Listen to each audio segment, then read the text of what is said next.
하나님께 감사하리로다. 너희가 본래 죄의 종이더니 너희에게 전하여 준 바 교훈의 본을 마음으로 순종하여 죄로부터 해방되어 의에게 종이 되었느니라.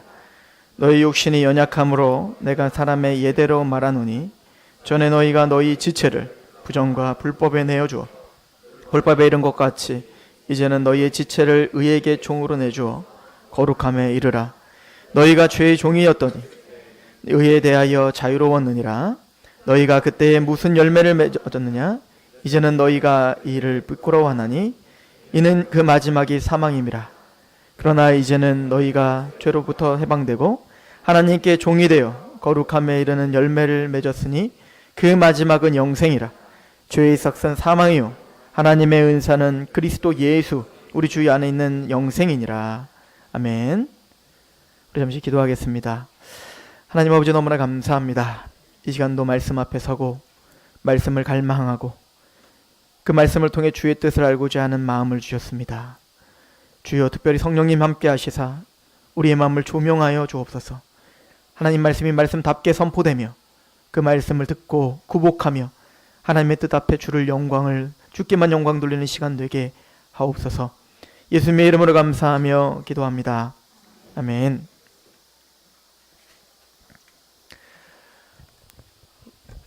로마서 1장은 우리에게 이제 사도 바울이 신령한 은사를 너에게 나누어 주어 피차 아니함을 받게 하려 함인데, 사도 바울이 말하는 그 하나님이 주신 신령한 은사는 바로 복음을 말하는 겁니다.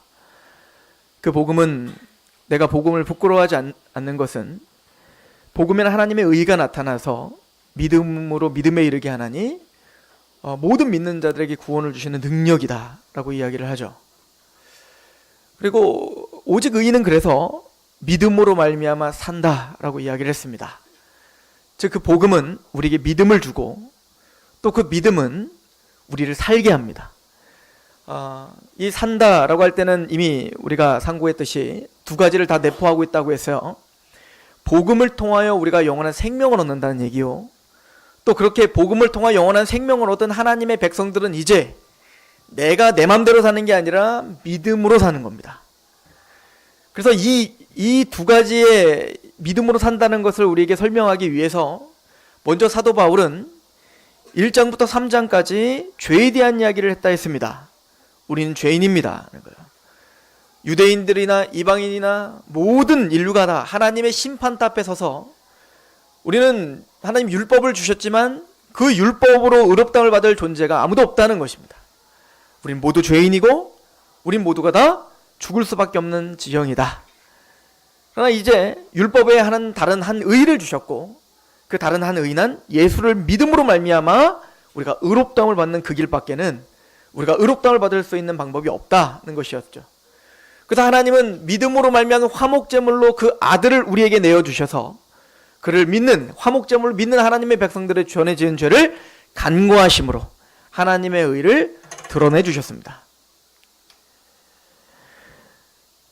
이 믿음으로 말미암아 의롭다함을 받는 이 길밖에는 우리가 구원받을 수가 없는데, 이것은 사도 바울이 꾸며내거나 사도 바울이 주장한 게 아니라 이미 이것은 사도 바울이 보고 있던 성경, 즉 구약이죠. 창세기부터 말라기까지 유일하게 우리에게 구원을 줄 수 있는 메시지는 이거밖에 없었다는 거예요. 그래서 구약의 대표인 바로 아브라함도 그의 행함으로 의롭다함을 받은 게 아니라 바로 믿음으로 의롭다함을 받았음을 사장에 그렇게 강하게 이야기했던 겁니다. 또한 구약의 아브라함과 더불어 대표했던 다윗도, 이 다윗도 바로 이 믿음으로 의롭다함을 받는다는 이 사실을 갈망하고 또 부러워하면서 시편에 일한 것이 없이 또 경건하지 아니한 자를 의롭다 하시는 일을 믿는 자는 그 믿음으로 의롭다 하신다는 그 하나님의 그 은혜, 그 하나님의 자비, 이걸 바라보고 이게 복이다 라고 이야기했다는 거예요. 이것은 단순히 또 아브라함과 다윗만이 그렇게 고백한 게 아니라 원래는 이 모든 원리가 전 인류가 하나님 인류의 머리로 세우신 바로 아담이 타락하자마자 하나님은 사실은 그 아담을 통하여 우리가 다 죄인 된 것처럼 그 아담이 타락할 때 하나님은 마지막 아담을 이미 그때 준비하셨다는 겁니다. 이게 바로 창세기 3장 15절의 말씀이죠. 여자의 후손이 올 것인데 그 여자의 후손이 뱀의 머리를 밟고 우리를 끄집어내실 거라는 거예요. 우리를 구원하실 거라는 것입니다. 그래서 한 사람의 범죄함으로 많은 사람이 죄 있는 것처럼 한 사람의 의로운 행함으로 순종하심으로 많은 사람이 의인됐다는 거예요. 바로 대표의 원리다라고 이야기를 하고 있는 것이죠. 우리가 보고 있는 이 믿음으로 의롭다함을 받았다. 여러분들은 의인됐어요. 신분으로 의인됐다는 얘기인 거예요. 근데 믿음으로 의롭다함을 받았다는 이 얘기는 그냥 단순히 조리로 끝나는 게 아니에요. 이건 단순히 지식으로 끝나는 게 아니에요. 실제적으로 우리를 변화시키는 능력이라는 겁니다. 우리가 진짜 믿음이 있다면, 그 예수 그리스도를 믿는 믿음이 있다면 그 믿음은 우리를 변화시키는 겁니다. 능력인 겁니다. 죄라는 녀석이, 죄는 세력이라고 자꾸 로마서는 말하지 않습니까? 흑암에 건세했던 우리를 건져내셨다. 예수님은 우리의 아비는 마귀다 라고 말을 하지 않습니까? 그렇죠. 세력인 거예요. 힘인 겁니다. 권세인 겁니다. 그 죄라는 녀석이 우리 안에 있으면 그 죄가 장성하여, 그 욕심이 장성하여 죄를 낳고 죄가 잉태한 즉 사망을 낳는 거예요. 그런 것처럼 그 죄라는 녀석은 우리를 끊임없이 하나님과 단절시키고 하나님을 대적하는 일을 우리에게 열매를 맺게 하는 것처럼, 그런 그 반대로 그 대항마인 믿음이란, 우리 안에 믿음이란 가만히 얌전히 있는 게 아니라 믿음은 역동적으로 살아 역사한다는 거 아니겠어요? 그래서 로마서 5장은 뭐라고 말합니까? 그래서 우리가 믿음으로 의롭다함을 받았다는 거예요. 실제적으로 우리를 신분으로 의인 만들어주셨다는 겁니다. 예수를 믿으면 우린 의인 됐다는 거예요. 하나님이 우리를 죄인 취급하지 않겠다는 겁니다. 더 나아가 우리가 믿음으로 의롭다함을 받았다면 이제는 하나님으로 더불어 화평을 누리자라고 말했습니다. 우리 마음에 정말 평강이 주어지는 겁니다. 하나님을 아빠 아버지라고 부르짖게 되고, 이제는 내 죄와 나의 연약함을 가지고 있지만 그럼에도 불구하고 나를 버리시지 않는 그 신실하신 하나님이 우리의 아버지이심을, 그래서 우리에겐 평강, 세상이 줄 수 없는 그 평강과 그 기쁨과 그 안식이 우리 안에 실제적으로 있는 거예요. 그리고 세상이 줄 수 없는 기쁨, 뭐죠? 장차 우리에게 주어질 그 영광을 바라고 즐거워하느니라. 이걸 나중에 사도 바울이 로마서 14장에 뭐라고 말합니까? 하나님의 나라라고 이야기하는 겁니다. 하나님의 나라는 먹는 것과 마시는 것에 있는 것이 아니라 의와 평강과 희락이라. 즉 믿음이란, 우리 안에 그 십자가의 복음이란 우리 안에 하나님의 나라가 임하게 되는 거예요. 나라. 여러분들, 하나님의 나라란 무엇입니까? 통치자가 있는 거예요. 하나님이 우리의 통치자요, 하나님이 우리의 주권자요, 하나님이 우리의 왕이시란 얘기인 겁니다. 그래서 이스라엘 백성들을 출애굽하자마자 광야에서 제일 먼저 준 게 뭐예요? 법인 겁니다. 법. 왜? 통치를 해야 되니까. 하나님의 통치, 하나님의 다스림, 그럼 반드시 법이 있어야 될 거 아니겠습니까? 그런 것처럼 바로 우리에게 법을 주신 겁니다. 그죠? 그게 바로 율례인 거죠. 하나님의 계명인 거죠. 그리고는 하나님의 말씀, 하나님의 나라가 우리 마음에 임하면 단순히 의롭다함을 받은 그 믿음이 이것뿐 아니라 환난 중에도 즐거워하나니 라고 말하는 것입니다. 믿음이란 실제적인 우리의 고통스러운 삶, 우리의 힘으로 해결할 수 없는 그런 모든 문제들, 그런 모든 삶 속에서 우리에게 소망이 되고 즐겁게 하고 우리를 승리하게 하는 능력이 복음이라는 거예요. 십자가라는 것입니다. 환난은 우리를 믿음은 우리에게 연단을 주고, 그 연단은 우리를 인내하게 하고, 또 그 인내는 장차 우리에게 올 그 소망을 바라보게 합니다. 소망을 우리가 부끄럽지 않는 이유는, 야, 예수님을 믿으면 너의 삶이 잘 돼야 되잖아. 너의 모든 삶이, 너의 기도가 다 들어줘야 되잖아. 그런데 우리는 우리 현실 속에서 그렇지 않음을 잘 알고 있지 않습니까? 여전히 어렵고 여전히 고통스럽고, 아니, 예수님 믿기 전에는 차라리 내 육체적인 아픔만 있었지만 이제는 내적인 갈등도 생겨요. 왜냐면 이제는, 예전엔 내 맘대로 살면 됐거든요. 그런데 내 맘대로 살면 자꾸 내 마음에 걸림이 된단 말입니다. 그러니까 힘들어요.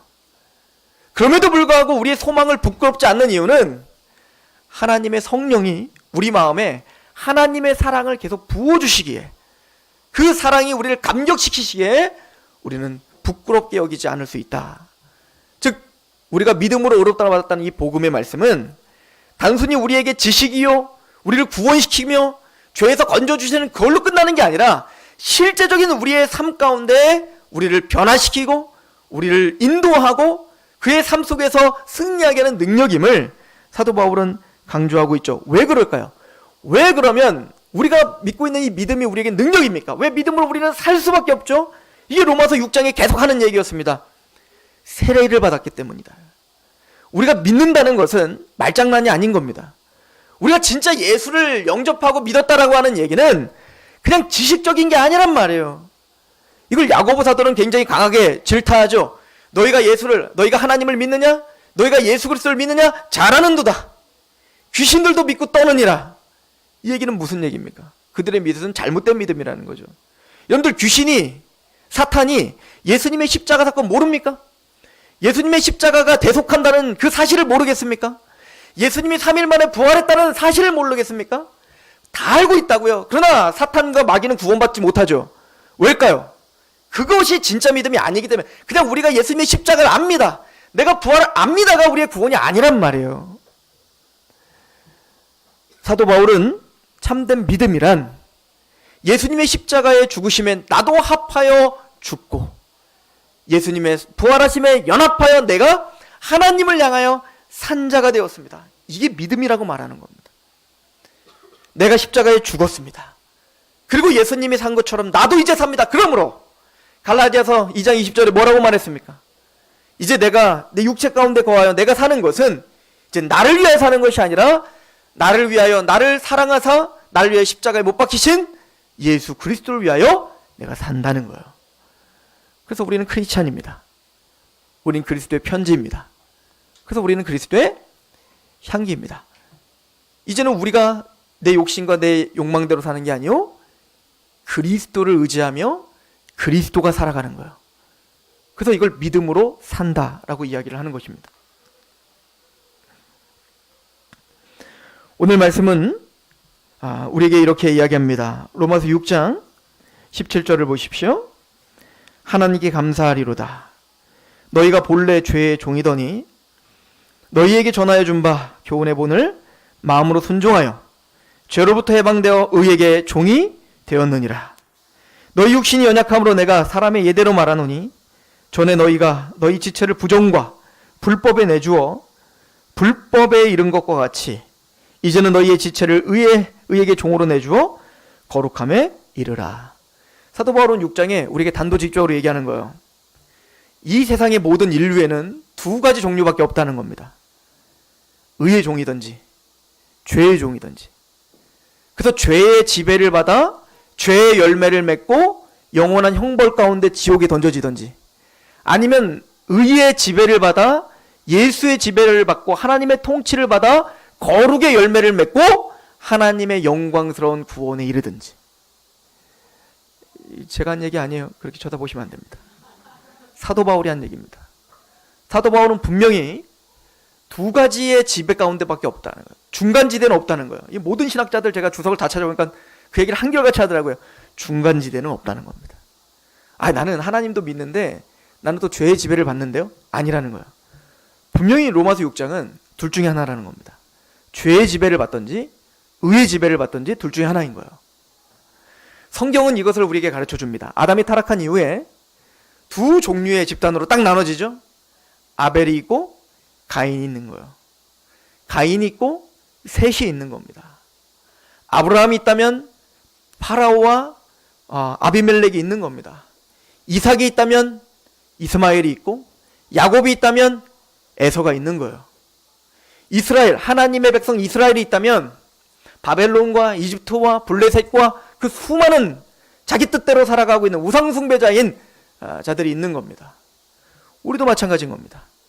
우리가 십자가의 구원을 경험하고 하나님의 통치를 경험하고 하나님의 나라가 된 사람과 세상의 죄와 사단의 권세 아래 여전히 죄 가운데 죄의 열매를 맺고 영원한 심판 가운데 갈 자들과 둘로 딱 나눠진다는 거예요. 중간지대는 없다는 겁니다. 이게 성경 전체가 우리에게 하는 얘기예요. 계시록은 이걸 뭐라고 하죠? 하나님의 교회에 속하던가 아니면 바벨론에 속하던가, 그죠?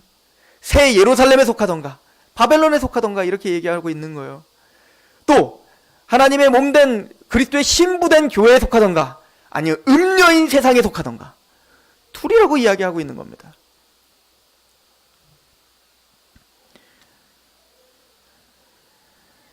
그러면 죄의 종된 상태는 무엇입니까? 오늘 말씀은 이렇게 설명을 해요. 본래는 우리 모두가 죄의 종이었다는 거예요. 우리가 사실은 모두가 다 뭐라는 거예요? 죄의 종이었다는 거예요. 다 죄 아래 살았다는 거예요. 그러니까 우리는 다 알아요. 죄의 종이 뭔지 안다고요. 다 경험했으니까. 다 경험했어요. 그럼 죄의 종된 특징이 뭐죠? 오늘 말씀에 보면 이렇게 이야기를 합니다. 19절 보십시오. 너희 육신 연약함으로 내가 사람의 예대로 말하노니, 이걸 잘 못 깨달으니까 우리가 알기 쉽게 사람의 어떤 예를 들어 내가 이제 설명해 줄게 라고 사도 바울은 말하는 겁니다. 전에 너희가 너희의 지체를 부정과 불법에 내주었다. 그러니까 죄에 종된 사람의 상태의 특징은 뭐냐면, 우리의 지체, 여기서 말하는 지체는 소마라고 말했어요. 그것은 전 인격을 다 말하는 겁니다. 우리의 생각과 마음과 우리의 모든 육체를 다 말하는 거예요. 이 모든 지체를 누구에게 내줬다? 부정과 불법에 내주었다 라고 말합니다. 이게 무슨 얘기입니까? 부정이라는 얘기는 오염된 우리의 자아를 얘기하는 거예요. 타락한 상태. 불법은 뭐죠? 그 타락한 상태를 통하여 우리가 죄를 지을 수밖에 없는 죄를 말하는 겁니다. 이거를 다시 한번 설명하면, 우리 에베소서 4장을 한번 가보세요. 이미 다 아시겠지만 이 말씀을 그래서 제가 반복해서 여러분들에게 알려주는 겁니다. 이 상태가 어떤 상태인지. 우리 에베소서 4장을 보시면, 자, 2장부터 봅시다. 2장 1절. 자, 로마서 지금까지 제가 이야기한 것과 에베소서에서 이야기하는 게 얼마나 일맥상통하게 우리에게 똑같은 원리를 설명하는지 보여주고 있죠. 2장 1절에 그러므로 그는 허물과 죄로 죽었던 너희를 살렸다. 우리가 죄의 종으로 있었을 때는 허물과 죄로 죽어 있었던 상태였다는 거예요. 죽어 있었던 상태. 자, 그때 어떤 특징이 있습니까? 2절. 그때에는 너희는 그 가운데 행하여, 그 죽어 있었던 상태에서 행했어요. 이 세상 풍조를 따르고 공중권세 자문자를 따랐으니 곧 지금 불순종의 아들들 가운데 역사는 영이라 하는 거야. 우리가 그때 죄의 종으로 있었을 때는, 허물과 죄로 죽어 있었을 상태에는, 그때는 누구의 권세 가운데 살았다는 거예요? 공중권세 잡은 자, 즉 사탄이죠. 사단의 권세 아래에 있어 우리는 이 세상 풍조를 따랐다는 겁니다. 그러니까 하나님의 말씀대로 살지 않았고 이 세상의 원리, 문화, 트렌드, 그 원리대로 살았다는 거예요. 옆집 개똥이네가 말하는 게 내 삶의 원리였다니까요. TV에서 뭔가 잘 살고 유명하다는 사람이 내 삶의 원리였다니까요. 내 삶의 모델이었다고요. 내 주위에 참 그럴듯해 보이는, 그런 하나님을 믿지 않건 그건 상관이 없어요. 그럴듯해 보이는 그 사람이 나의 삶의 원리였다고요. 이게 세상 풍조를 따르는 겁니다. 이 원리가 무엇인지 좀 더 구체적으로 말한다면 4장을 가보셔서 에베소서 4장 17절은 이렇게 얘기하죠. 그러므로 내가 이것을 말하며 주 안에서 증언하노니 이제부터 너희는 이방인이 그 마음에 허망한 것, 이게 뭐예요? 허망이에요. 허망한 것을 행하지 말라는 겁니다. 즉 믿지 않는 사람들처럼 행하지 말라는 거예요. 그럼 그 사람들은 어떻게 살고 있는데? 18절 시작. 그들의 총명이 어두워지고 그들 가운데는 무지함과 그들의 마음에 굳어짐으로 말미암아 하나님의 생명에서 떠나, 허물과 죄로 죽어 생명에서 떠났다는 겁니다. 영적 죽음의 상태라는 거예요. 그 상태가 어떤 상태라고요? 총명이 어두워지고 무지해졌어요. 하나님을 알지 못합니다. 하나님의 말씀을 알지 못합니다. 하나님의 은혜, 하나님의 뜻, 하나님의 목적, 관심도 없습니다. 왜? 죽었으니까. 총명이 어두워지고 무지해졌어요. 그런데 이 사람들의 특징은 로마서 1장에 보면 스스로 지혜롭다 합니다. 이게 특징이에요. 난 내 주먹을 믿지 합니다. 내 생각과 내 감정을 의지합니다. 그러나 하나님이 보기엔 그건 허망한 것이고 생명에서 떠나 있는 상태인 거예요. 그러면 어떤 열매가 드러날까요? 19절 시작. 그들이 감각 없는 자 되어 자신을 방탕에 방임하여 모든 더러운 것을 욕심대로 행했다. 우리의 지식이 박살나니까 하나님을 사랑할 수 없죠. 그러니까 나를 사랑합니다. 그러니까 이제 하나님 말씀대로 살 수 있어요? 그럴 수 없죠. 이제는 내 유익대로, 내 뜻대로, 내 만족대로, 내 탐욕을 채우기 위하여 내 욕심대로 살아갑니다. 이게 부정과 불법의 내 지체를 내어주는 겁니다. 하나님의 말씀이 더 이상 우리에게 효력이 나타나지 않아요. 하나님의 말씀이 더 이상 우리를 변화시키거나 움직이지 않아요. 내 아집만이 나의 삶을 주장합니다. 내 감정만이 나의 삶을 주장합니다. 내 감정과 내 아집으로 많은 사람들을 비판합니다. 근데 이것이 남들만 비판할 뿐 아니라 이 아집과 이 고집이 하나님을 비판하게 합니다. 그렇죠? 우리의 모든 원망이 다 하나님을 대항하는 거 아시죠? 아담이 범죄한 다음에 너는 왜 따먹었냐? 라고 말했더니 누구를 원망해요? 하나님 원망하지 않았어요. 누굴 원망했죠? 얘 때문입니다. 라고 말했다고요. 당신이 허락하신 바로 이 하와 때문에 내가 따먹었다는 거예요. 이 여자 때문에 따먹었다는 겁니다. 그랬더니 그 하와는 뭐라고 하죠? 당신이 허락하신 이 뱀 때문에 따먹었다는 겁니다. 결론은 뭐죠? 하나님의 주권 속에서 허락하신 그 여자, 하나님의 주권 속에서 허락하신 그 뱀. 결론은 하나님의 주권을 대항하고 있는 겁니다. 하나님이 잘못했다는 거예요. 난 잘못한 게 없다는 겁니다. 이게 죄의 지배를 받는 사람의 특징인 거예요. 이게 가인의 특징이었지 않습니까? 왜 당신은 내 예배 받지 않느냐는 거예요. 자신을 돌아볼 생각이 없습니다. 그냥 내 예배를 받지 않는 이 현실이 짜증날 뿐인 거예요. 왜 하나님이 예배를 받지 않는 것인지, 그렇다면 예배는 무엇인지, 어떻게 하나님께 나가야 되는지, 하나님은 어떤 자를 영접하시는지 관심이 없습니다. 그냥 나를 받아주지 않는 게 짜증나는 거예요. 이게 죄의 지배를 받는 사람의 특징입니다. 하나님을 대항하여 대항합니다. 남들을 대항합니다. 그러나 자기 성찰이 없습니다. 자기의 죄를 보지 못해요. 이게 불법과 부정의 지배를 받는 자들이에요. 그래서 이 불법과 부정의 지배를 받는 자는 이기적일 수밖에 없고, 그 이기적인 사람들은 생각하는 거나 말하는 거나 모든 것이 다 뭘까요? 죄인 거예요. 그래서 오늘 말씀이 뭐라죠? 부정과 불법에 너의 지체를 내어주어 불법의 열매를 맺는 자. 이게 죄의 지배를 받는 사람들의 특징입니다. 그럼 오늘 말씀은 반대로 의의 지배를 받는 사람의 특징은 무엇입니까? 우리에게 이것을 설명해 주고 있죠. 한번 봅시다. 17절입니다. 하나님께 감사하리로다. 로마서 6장 17절이요. 하나님께 감사하리로다. 너희가 본래 죄의 종이다. 우린 다 그런 존재들이었어. 다 죄의 종이었습니다. 죄의 종이더니 너희에게 전하여 준 바 교훈의 본을 마음으로 순종했다라고 표현합니다. 이게 굉장히 중요한 말인데요. 사도 바울은 믿음을 이야기할 때 1장 5절에 이렇게 말해요. 믿어 순종하게 한다. 이렇게 표현합니다. 그러니까 믿음과 뭐를 같이 계속 써요? 믿음과 순종을 같이 쓴다고요. 왜 그러냐면 이게 지금 로마서가 설명했던 거 아니에요? 단순히 믿음이란 지식적인 게 아니라 정말 예수님의 십자가 부활에 내가 연합되는 거란 말이에요. 그러니까 우리가 정말 믿는다라고 하는 것은 무엇을 열매로 낼 수밖에 없는 거예요. 하나님의 말씀 앞에 순종하게끔 만들어지는 거예요.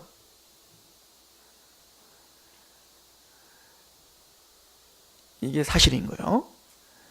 뭐 답답해도 소용없어요. 이건 하나님의 원리니까. 그럼 왜 이게 복음인지를 이제 성경이 차근차근 설명해 줄 것입니다. 그래서 성경은 뭐라고 하냐면 믿음의 그 교훈의 본을 너희가 마음으로 순종했다라고 말한다고요. 한번 생각해 보세요. 여러분, 복음이란 기쁜 소식이잖아요. 이 왜 기쁜 소식이냐면 생각해 보세요. 우리는 원래 왕을 대적했던 자들이었습니다. 여러분들 왕정 시대에는 가장 죽을 죄는 뭐죠? 반역인 거예요. 그런데 우리의 사소한 죄도 다 하나님 앞에 반역인 겁니다. 여러분들 얼마나 큰 죄가 죽을 죄일까요? 웨스트민스터는 이렇게 고백합니다. 우리가 생각하는 가장 사소한 죄일지라도 죽을 죄다. 이게 성경이 하는 얘기입니다. 이걸 야고보는 뭐라고 풀었냐면 1만 가지 율법을 지키다 한 가지만 범해도 죄인이다. 죄의 삭은 사망이에요. 그러므로 한 가지만 범죄해도 뭐예요? 우린 죽는 겁니다. 그러니까 여러분들이 우리가 수두룩하게 짓고 있는 생각으로나 마음으로나 짓고는 아무렇지도 않게 짓고 있는 그 한 가지 죄만 해도 뭐예요? 우리는 죽을 죄라고요. 자, 그런데 그러니까 우리는 수도 없이 하나님을 반역하는 반역죄예요. 근데 그 왕이 그 반역죄는 이제 사형 형틀에 이제는 내어줘야 됩니다. 근데 그 왕이 자비를 베푼 겁니다. 내가 너를 용서하마. 너는 무릎 꿇고 나에게 와 굴복하라. 이게 복음이에요. 여러분들, 우리가 전하는 복음은 하나님은 당신을 사랑하십니다, 하나님은 은혜입니다, 물론 그게 담겨있어요. 근데 그것만 담겨있다면 복음을 제대로 전하는 게 아닌 거예요. 당신은 지금 죽을 수밖에 없는 지경입니다요. 하나님 앞에 서서 우리는 모두 다 영원한 형벌 가운데 우리는 죽을 수밖에 없는 죄인입니다요. 그런데 하나님이 자비를 베풀어, 하나님이 긍휼을 베풀어 당신을 살려주겠다고, 당신을 용서하겠다고 지금 선포하고 계십니다. 근데 그 용서와 그 사랑이 얼마나 큰 거냐면 자기 하나밖에 없는 독생하신 아들 예수를 죽이면서까지 당신을 지금 살리겠다는 겁니다. 그러므로 믿고 하나님 앞에 굴복하십시오. 이게 복음이라고요. 이런 무게감이 있는 거예요. 그래서 마가복음에 뭐라고 말합니까? 예수께서 복음을 선포하시길, 회개하라, 천국이 가까웠다. 이게 복음입니다. 회개하라는 겁니다.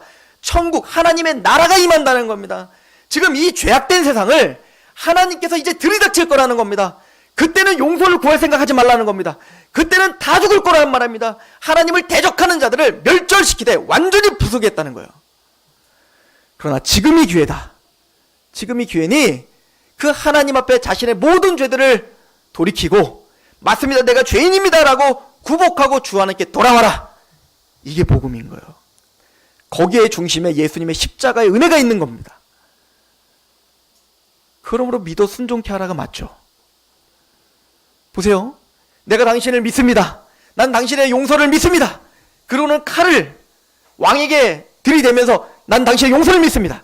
나는 당신을 믿어요. 용서하고 감사합니다. 야! 이게 진짜 굴복하는 겁니까? 이게 진짜 믿음일까요? 사도 바울은 이걸 거짓말이라고 말하는 겁니다. 우리가 진짜 믿는다면 그 앞에 무장을 해제해야 되지 않을까요? 그 앞에 예수 그리스도의 은혜를 가지고 완전히 꿇어 엎드려야 되지 않을까요? 이걸 예배라고 하는 거예요. 우리가 예배를 나오는 건 복 받으려고 나오는 거 아닙니다. 주일 성수한다고 복 주는 거 아니에요. 우리는 그 은혜에 넘쳐 꿇어 엎드린 겁니다. 십자가 앞에 내가 드릴 것이 없고 그 하나님의 그 무한하신 은혜가 너무 커 오늘 꿇어 엎드리고 결정한 겁니다.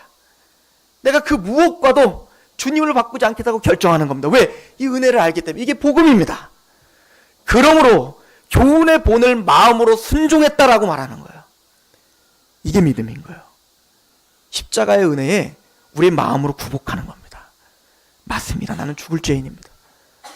그런 나를 살려주신 그 하나님의 은총과 은혜 앞에 몸둘 바를 모르고 꿇어 엎드리는 상태. 이게 믿음인 거예요. 거지가 아무런 받을 자격이 안 되는데 그냥 그 더러운 손을 하나님께 올려내니 그 왕이 그에게 은총을 베푼 겁니다. 이게 구원이라고요. 사도 바울은 여기서 교훈의 본이라고 이야기를 하죠. 투폰, 디다스케 이렇게 말해요. 이 투폰이라는 단어가 뭐냐면 틀이에요. 틀. 그러니까 뭔가 부어서 만든 형틀이죠. 그러니까 예를 들어 공장에서 막 찍어내잖아요. 그러니까 믿음의 본, 여기서 교훈의 본, 교훈은 디다케요. 그러니까 가르침, 교리, 교훈, 이게 다 담겨있는 말씀인데 우리는 뭐에 굴복해야 되냐면 그러면 우리의 감정이 중요한 게 아니라 교리에 사도들이 가르쳐준 그 디다케, 그 가르침의 본이 있다고요. 틀이 있다니까요. 동일한 겁니다. 왜 우리가 신앙 고백을 하죠? 왜 우리가 신앙 고백을 배웁니까? 왜 교리를 배우냐고요? 사도들은 우리가 굴복하되 아무거나 내 마음대로 굴복하면 안 되는 거예요. 사도들이 가르쳐준 그 본이 있다고요. 근데 그 본이라는 것은 두 가지를 다 포함합니다. 하나는 교리적인 본인 거예요. 그러므로 성경적이지 않은 교리에 아무리 굴복해도 그건 구원이 아닙니다. 사도적 가르침, 사도적 교훈, 내 본이 있다고요. 그리고 그 본에는 사도들이 그 복음 안에 감격하여 굴복하여 어떻게 살았는지 그 본이 있다고요. 우리는 그 본에 굴복했다라고 성경은 가르쳐주고 있는 겁니다. 이게 믿음입니다. 그래서 어떻게 됐다는 얘기인 거예요?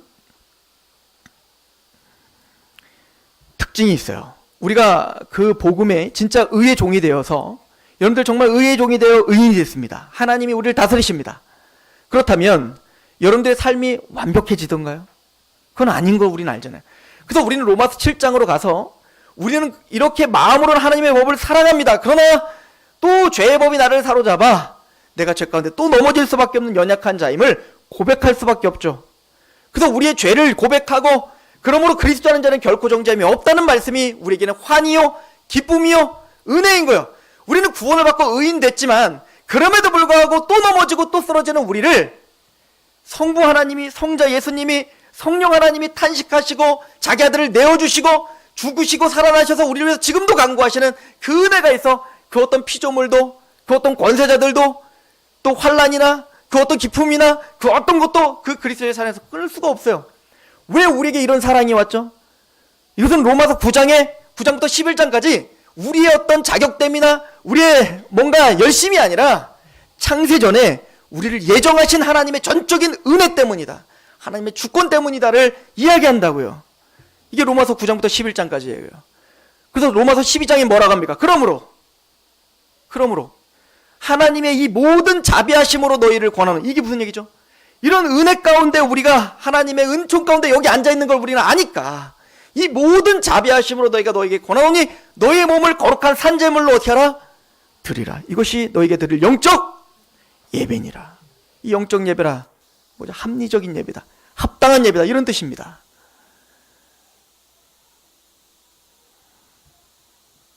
우리는 그래서 구원을 받은 하나님 백성들이 또 여전히 죄에 넘어지는 건 압니다. 그럼에도 불구하고 우리가 의의 지배를 받고 있다는 분명한 특징이 있어야 될 거 아니겠습니까? 죄의 지배를 받고 있는 사람의 특징은 아무 생각도 없이 불법과 부정에 그들의 지체를 내어줌으로 불법을 계속 저질름으로 마지막에 사망에 떨어지는 게 그들의 열매라면 정말로 진짜 구원을 받아 의롭다움을 받은 하나님의 백성들이 분명한 열매가 있어야 될 거 아니겠어요? 그 열매가 뭡니까? 오늘 말씀은 이렇게 이야기합니다. 21절 같이 한번 읽어봅시다. 20절 21절 시작. 너희가 죄의 종이 되었을 때에는 의에 대하여 자유로웠느니라. 그러나 그때에 무슨 열매를 얻었느냐? 이제는 너희가 그 일을 부끄러워하나니 이는 그 마지막이, 이게 특징입니다. 우리가 죄의 종으로 있을 때에는 의에서 자유로웠습니다. 거룩에 관심이 없었다는 겁니다. 하나님의 말씀에 관심이 없었습니다. 그냥 나에게 관심이 있었을 뿐입니다. 그러나 진짜로 하나님의 은혜가 있어 우리가 하나님의 지배를 받는 하나님의 백성이라면 이제 의에게 자유롭지 못하죠. 율법에 자유로워요. 그러나 의에 뭐요? 얽매여 살기 시작합니다. 그 특징이 뭐래요? 너희가 그 일을 부끄러워했다, 이렇게 말합니다. 부끄러워할 줄 압니다. 이것이 바로 복음이고 이게 구약에서는 새 언약이라고 말하는 거예요. 예레미야 31장 31절에 새 언약 복음을 이렇게 설명합니다. 여호와의 말씀이니라. 보라, 날이 이르리니 내가 이스라엘 집과 유다 집에 새 언약을 맺으리라. 이 언약은 내가 그들의 조상들의 손을 잡고 애굽 땅에서 인도하여 내던 날에 맺은 것과 같이 아니할 것은 내가 그들의 남편이 되었거든 그들이 내 언약을 깨트리었음이라. 여호와의 말씀이니라. 그러나 그날 후에 내가 이스라엘 집과 맺을 언약은 이러하니 곧 내가 나의 법을 그들의 속에 두며 그들의 마음에 기록하여 나는 그들의 하나님이 되고 그들은 내 백성이 될 것이라. 여호와의 말씀이니라. 율법에 매여 있는 또 옛 언약 가운데 있는, 아니 또 죄 중에 있는 사람들의 특징은 외부에서 하나님의 말씀을 듣습니다. 이거 해, 저거 해, 주일 성수해, 안 그러면 차가 무너져, 차가 뒤집어져, 뭐 11조 해, 헌금해, 전도해. 뭔가 외부에서 그렇지 않으면 복을 받고 아니면 막 저주받고 이런 얽매임 가운데 살아요. 근데 하나님이 그렇게 해보셨습니다.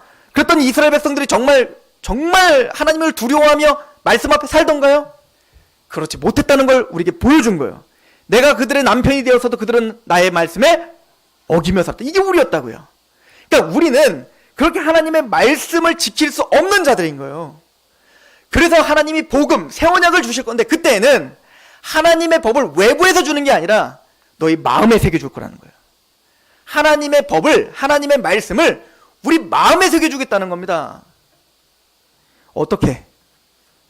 우리 에스겔서를 보겠습니다. 에스겔 36장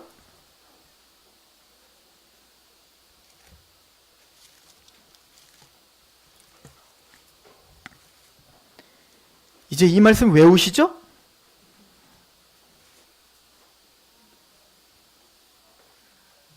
에스겔 36장 24절 보십시오. 내가 너희를 여러 나라 가운데서 인도하여 내고 여러 민족 가운데서 모아 데리고 고국 땅에 들어와서 맑은 물을 너희에게 뿌려 너희로 정결하게 하되 그건 너희 모든 더러운 곳에서와 모든 우상 숭배에서 너희를 정결하게 할 것이. 첫 번째, 물을 뿌려 우리의 죄를 정결케 하고 우상 숭배를 제거하시겠다는 거예요.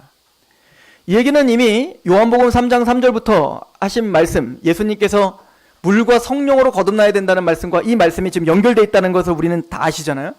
모르시는 분은 집에 가셔서 유튜브에 마음의 할례 구종성 치시면 나와요. 보세요. 이거는 꼭 보셔야 됩니다. 즉, 이 얘기는 예수님께서 말씀하시는 거예요. 너희가 물과 성령으로 거듭나야 하나님께 갈 수 있다는 것, 천국을 볼 수 있다는 얘기. 이 얘기는 물을 뿌려서 성전을, 더러워진 성전을 깨끗하게 하는 것처럼 우리가 바로 더러워진 성전과 같았다는 겁니다. 여러분들, 성전에는 항상 뭘 잡아요? 양을 잡고 소를 잡고 피를 뿌린다고요. 시체 썩어나는 냄새가 얼마나 심하겠어요. 그리고 왠지 얼마나 더워요 거기가. 그런데 그게 1년이고 2년이고 청소를 하지 않고 그대로 냅뒀다고 생각하면 막 시체가 뒹굴러 다니고 우리가 상상할 수 없는 혐오스러움이 있지 않겠습니까? 그런데 바로 우리가 바로 그렇게 혐오스럽게 더럽다 이겁니다. 우리의 우상숭배, 우리의 죄, 만물보다 심히 부패한 게 사람의 마음이라 누가 능히 이를 알려면, 하나님 보시기에는 그렇게 혐오스럽고 구역질이 날 정도로 우리 마음이 그렇게 더럽다는 얘기인 거예요. 그러므로 그런 더러워진 마음으로 하나님께 갈 수가 없는 겁니다. 그래서 하나님은 구원을 시킬 때 그 성전을 다시 물로 깨끗하게 씻어서 완전히 정결하게 하는 것처럼 속죄가 먼저 일어나야 된다는 겁니다. 이걸 히브리서는 뭐라고 말합니까? 물로 우리는 육체가 씻어지는 것처럼 우리 양심은 거룩한 예수의 피로 씻어진다는 얘기인 거예요. 그래서 이 물은 바로 상징인 겁니다. 우리가 그래서 예수님의 피가 우리에게 뿌려져, 복음이 우리에게 뿌려져 우리는 거룩하게 되고 모든 죄를 사함받는다는 얘기예요. 이거 로마서 5장에 뭐라고 말하죠? 3장엔 하나님이 그 아들을 믿음으로 말미암아 화목제물로 세우사 우리의 전에 지은 죄를 간구하셨다라고 말하는 겁니다. 그게 예수님의 복음을 통해서 물을 뿌린 것처럼 우리의 모든 성전된 우리의 몸이 거룩해져야 돼요. 우리의 양심이 거룩해져야 되는 겁니다. 그러면 그때 어떻게 될까요? 십자가의 은혜로 우리를 거룩하게 하고, 27절 같이 한번 읽어봅시다. 26절 보세요. 에스겔 36장 26절 시작. 또 새 영을 너희 속에 두고 새 마음을 너희에게 주되 너희 육신에서 굳은 마음을 제거하고 부드러운 마음을 줄 것이며.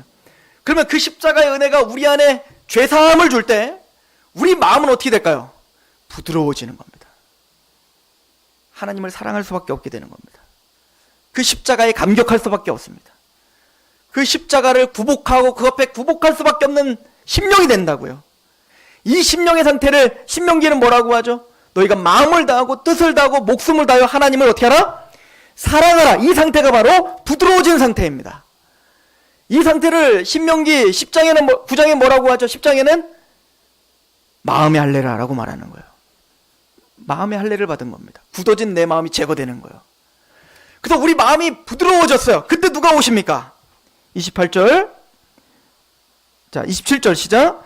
또 내 영을 너희 속에 두어 너희로 내 율례를 행하게 하리니 너희가 내 규례를 지켜. 그렇게 마음이 부서진 그때에 누가 임하십니까? 우리 안에 성령님이 임하시겠다는 거예요. 여러분들 사도행전 10장 11장에 고넬료에게 복음을 전하는 장면을 보십시오. 사도 베드로가 고넬료네 집에 갑니다. 그 고넬료네 집에 가서 구원 얻을 말씀 즉 복음을 전했습니다. 그때 누가 임하시죠? 하나님의 성령이 임하시더라. 그런 사도 베드로가 뭐라고 합니까? 너희가 그 성령이 임하는 걸 보면서 아하, 나는 요한은 물로 세례를 줬지만 너희는 몇 날이 못 가요. 예수께서는 성령으로 세례를 주리 한 말이 생각나노라. 그러므로 이방인에게 생명 얻는 회개를 주셨도다. 이게 생명 얻는 회개요. 이게 구원입니다. 복음을 듣고 우리 마음이 부드러워져 그 복음을 받아들일 때 성령님께서 우리 안에 오셔서 우리를 감격시키시는 거예요. 이걸 에베소서 1장 13절은 뭐라고 말합니까? 너희가 구원의 복음을 듣고 또 그 안에서 믿어. 물을 뿌려 정결하게 하고 또 믿어. 마음이 부드러워지면 약속의 성령으로 인치신다. 성령님이 오십니다. 우리의 기업에 보증이 되어주신다는 겁니다. 그러면 성령님이 우리 안에서 행하시는 일이 뭐래요? 여러분들 이제 로마서 강의했잖아요. 로마서 5장에 성령님이 우리 안에 뭘 부어주신다고요? 하나님의 사랑을 우리 안에 계속 부어주시는 겁니다. 그 십자가의 사랑. 그래서 예수님이 성령님을 요한복음 14장, 15장, 16장에 성령님에 대한 이야기를 하면서 그분은 내가 보낼 그 보혜사는 나를 증거할 거고 내 가르침을 증거할 거고 깨닫게 할 거라는 거예요. 즉 예수님을 우리 안에 계속 증거하시고 예수님의 가르침을 우리에게 계속 알게 하시고 하나님의 사랑을 우리 안에 계속 부어주시는 겁니다. 그 얘기는 무슨 얘기예요? 우리 마음이 부드러워져서 끊임없는 성령님이 우리 안에 역사하심으로 우리는 계속 십자가 앞에 계속 더욱더 하나님을 사랑할 수밖에 없게 우리를 만드시겠다는 거예요. 이게 하나님의 법이 마음에 새겨지는 겁니다. 율법을 외우는 게 아니라 그 십자가의 사랑에 성령님을 통해서 감격하는 겁니다. 그럼 어떻게 될까요? 오늘 말씀 보니까 에스겔서 36장 27절 또 내 영을 너희 속에 두어 너희로 내 율례를 행하게 하리니 너희가 내 규례를 지켜 행할지니라. 누가 시켜서가 아니라 복받으려고가 아니라 저주받을까 하고 겁나서가 아니라 그 성령님이 우리를 주장하고 있는 사람들의 특징은 십자가의 감격이 되어 하나님의 율례를 행하려고 하는 겁니다. 근데 우리가 그렇게 완벽하게 살던가요? 그 율례를 행하려고 하는 성령님이 역사하는 그 증거가 뭐냐면 그 다음 구절 보세요. 28절 내가 너희 조상들에게 준 땅에서 너희가 거주하면 내 백성이 되고 나는 너희의 하나님이 되리라. 내가 너희를 모든 더러운 데서 구원하고 곡식 풍성하게 하여 기근이 너희에게 닥치지 아니하게 할 것이며 또 나무의 열매와 밭의 소산을 풍성하게 하며 너희가 다시는 기근의 욕을 여러 나라에 당하지 않게 하겠다. 그렇게 하나님의 나라를 확고하게 평강과 희락으로 너희를 붙들겠다 이 얘기인 거예요. 그래서 31절 어떤 열매가 납니까? 시작. 그때 너희가 너희의 악한 길과 너희의 좋지 못한 행위를 기억하고 너희의 모든 죄악과 가증한 일로 말미암아 스스로 밉게 해버리라. 스스로 하나님 앞에 범죄한 게 얼마나 큰 죄인지를 알고 부끄러워하더라. 로마서는 부끄러워하더라. 밉게 보더라. 하나님께 죄송스러운 겁니다. 몸둘 바를 모르는 겁니다. 예전에 아무렇지도 않았던 그 모습, 내 모습이 하나님 앞에 얼마나 큰 죄인 줄을 알아. 그게 미운 거예요. 그게 부끄러운 겁니다. 그래서 하나님 앞에 또 굴복할 수밖에 없는 겁니다. 생각해 보세요. 우리가 자녀였을 때 부모님한테 했던 것들이 우리는 몰랐죠. 그게 부모님을 얼마나 힘들게 하는 것이고 그게 얼마나 얼토당토한 아집이었는지 몰랐어요. 근데 우리가 부모가 돼보니 알잖아요. 내가 얼마나 부끄러웠었는지. 그런 것처럼 존 파이퍼 목사님이 거듭남에 대한 이야기를 할 때 어떤 아이가 있다는 거예요. 그 어떤 아이가 평생을 자신의 가장 소중한 것이라고 가슴에 끌어안고 삽니다. 이것을 잘 때도 끌어안고 밥 먹을 때도 끌어안고 근데 어두워서 그게 뭔지를 몰라요. 근데 이것이 자신의 위안이요 소망이요 기쁨인 겁니다. 이게 얼마나 보고 싶겠어요. 이 실상이 뭔지 모르잖아요. 그런데 불이 딱 켜진 거예요. 불이 켜졌을 때 이걸 보니까 뭐예요? 거미였던 겁니다. 어떻게 할까요? 당장 떼내버리지 않겠습니까? 이게 거듭남이라고 설명을 하죠. 즉 우리는 흑암의 권세 가운데 어두워져 있을 때 죄의 지배 가운데 있을 때에는 돈과 명예와 그 어떤 것 내가 지금까지 내 이게 인생의 전부고 이것이 내 인생의 행복이라고 생각했던 것이 얼마나 허망한 것인지 알게 되는 겁니다. 이게 거듭남이에요. 이게 구원이에요. 그래서 슬퍼하는 겁니다. 그래서 미워하는 겁니다. 그래서 하나님 앞에 우는 겁니다.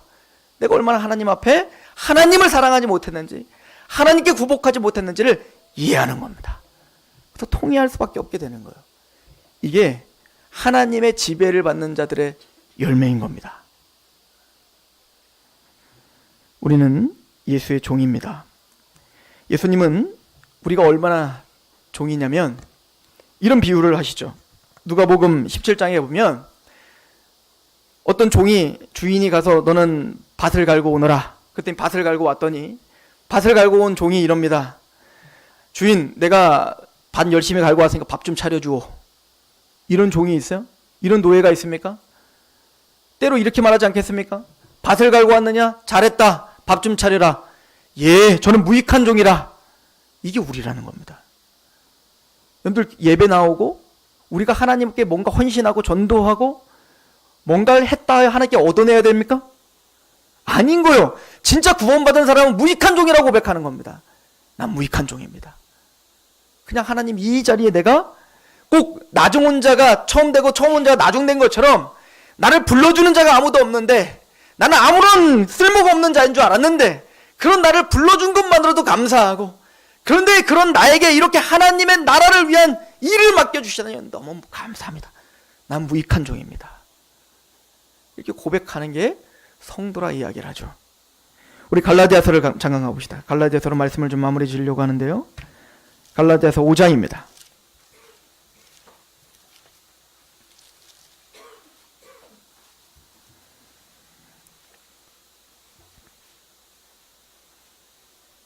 (5장 6절입니다) 4절부터 봅시다. 율법 안에서 의롭다함을 얻으려 하는 너희는 그리스도께서 끊어지고 은혜에서 떨어진 자로. 그러니까 여러분들 예수님은 믿고 내 행함으로 뭔가 의롭다함을 받으려고 하는 사람들이 있다면 이미 그 사람은 그리스도에서 끊어진 자입니다. 성도가 아니에요. 우리는 철저히 믿음으로만 구원받습니다. 은혜로만 구원받는 겁니다. 5절 우리가 성령으로 믿음을 따라 의의 소망을 기다리노니 그리스도 예수 안에서는 할례나 무할례나 효력이 없으되 사랑으로서 역사하는 믿음이다. 우리 믿음은 사랑으로 역사하는 믿음이에요. 무슨 얘기죠? 첫 번째는 하나님의 그 극진하신 사랑으로 만들어진 믿음입니다. 더 나아가 그 믿음이란 하나님을 사랑하는 마음으로 표출되고 그 사랑으로 열매 맺는 믿음입니다. 그래서 13절을 보십시오. 13절 형제들아 너희가 자유를 위하여 부르심을 입었으나 그러나 자유로 육체의 기회를 삼지 말고 오직 사랑으로 서로 어떻게 하라? 종노릇하라. 맞습니다. 우리는 자유합니다. 이제는 구원에서 우리를 떨어뜨릴 자가 없습니다. 진리 같은 진리가 너희를 자유케 하리라. 그런데 그 자유라는 건 이제 내 맘대로 사는 자유가 아니요. 이제 하나님께 소속된 자유인 거예요. 여러분들 왜 자녀들에게 말도 안 듣는 그 자녀에게 끊임없이 말도 안 듣는데 또 사주고 또 사주고 또 사줘요? 왜 말도 안 듣는 그 자녀를 끊임없이 사랑합니까? 우리가 종노릇하는 거 아니에요? 가만히 보면은 우리 둘째 딸이 거의 폭군입니다. 폭군. 집에서는 아빠를 이리 오라 저리 오라 자기 마음에 안 들면 막 소리 지르고 나는 그에게 종노릇한다고요. 왜요? 내 힘이 없습니까? 내가 걔보다 못 배웠습니까? 내가 걔보다 가진 게 없습니까? 사랑이요. 사랑 때문에 종노릇하는 거 아니에요? 이게 믿음이라는 겁니다. 왜 우리가 서로 종노릇해야 됩니까? 그 사랑이 우리를 감격하기 때문인 거예요. 나보다 남을 낮게 여기고 그래서 하나님께 종노릇하며 그래서 우리는 성도들과 서로 종노릇하는 거예요. 의의 종은 이런 종입니다. 뭔가 협박당하여 가는 게 아니에요. 복받을까봐 가는 게 아니에요. 십자가의 은혜에 난 무익한 종인데 그 사랑에 감격하여 하나님 앞에 굴복하고 또 옆에 있는 형제들에게 굴복하는 게 우리입니다. 우린 종입니다. 기도하겠습니다. 하나님 아버지, 십자가의 그 크신 은혜가 우리의 생각과 마음과 우리의 전 의지를 주장하게 하시옵소서. 왜 우리가 하나님께 예배해야 되는지, 왜 우리가 형제를 내 몸처럼 사랑해야 되는지, 이것이 하나의 원리와 율법으로 다가오지 않게 하시옵소서. 사랑으로 다가오게 하시옵소서. 십자가의 사랑에 굴복하여 오늘도 예배하게 하시고 그 십자가의 사랑에 굴복하여 큰 것을 탕감받은 자가 작은 것을 탕감해 줄 수 있는 실력이 우리에게 있게 하시옵소서. 우리는 더 이상 불법과 부정이 우리를 지배하는 자가 아니요 십자가의 사랑과 그 의와 그 은총이 우리를 지배하는 자임을 알고 고백하며 오늘도 몸부림을 치며 죄와 싸우되 피 흘릴까지 싸우는 하나님의 백성들 되게 하옵소서. 예수 그리스도 이름으로 감사하며 기도합니다.